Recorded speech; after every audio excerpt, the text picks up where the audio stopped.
ফায়দা পানি পালাইয়া পড়ার অর্থ হইল জানিয়া শুনিয়া নিজের গুনাহসমূহ স্মরণ করিয়া তাদেরকে আরম্ভ করে।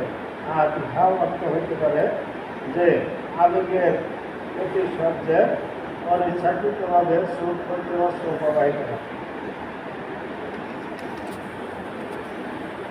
হযরত সাবেক গুনানী রাহমাতুল্লাহ এক বুজুর্গকে উক্তি বর্ণনা করেছেন। তিনি বলতেছেন, আমার কোন দোয়াটি আল্লাহর কাছে কবুল হয় তাহা আমি বুঝতে পারি। লোকেরা জিজ্ঞাসা করিল, কীভাবে বুঝতে পারেন? তিনি বললেন যে দোয়াতে আমার শরীরের পশম দাঁড়িয়ে যায়, দিল কাঁদিতে থাকে, চক্ষু হইতে অস্ত্র বহিতে থাকে, আমার সেই দোয়া কবুল হয়। যে 7 জনের কথা হাদিসে বলা হয়েছে তাহাদের মধ্যে একজন হইল যে নির্জনে আল্লাহর জিকির করে আর কাঁদিতে থাকে। এই ব্যক্তির মধ্যে 2টি গুণ জমা হইয়াছে। তার মধ্যে একটি হইল ইখলাস, কেননা সে নির্জনে আল্লাহর জিকিরে মজবুত হয়েছে। আর দ্বিতীয়টি হইল আল্লাহর ভয় বা আগ্রহ। উভয়টি কারণেই কান্না আসে, আর উভয়টি মহৎ গুণ।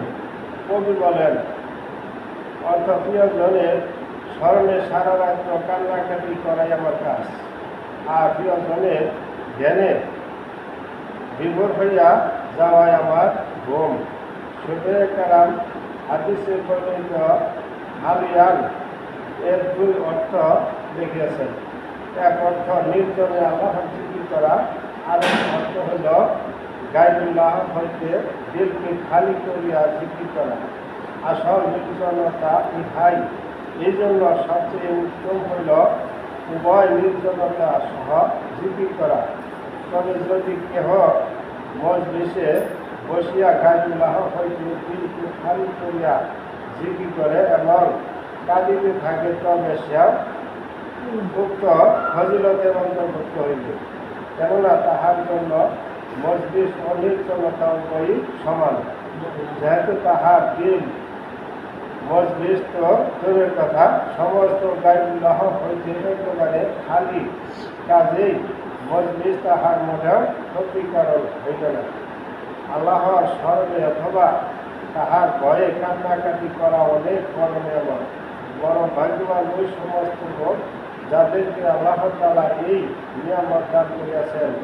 এক হাদিসে আছে, যে ব্যক্তি আল্লাহর ভয়ে কান্নাকাটি করিবে, স্তন হইতে বাহির করা দূর পুনরায় স্তনে প্রবেশ করা পর্যন্ত সে জাহান্নামে যাইতে পারে না। অর্থাৎ স্তন হইতে দূর বাহির করার পর পুনরায় প্রবেশ করানো যেমন অসম্ভব, তাহার জন্য জাহান্নামে যাওয়াও এমন অসম্ভব। আরেক হাদিসে আছে, যে ব্যক্তি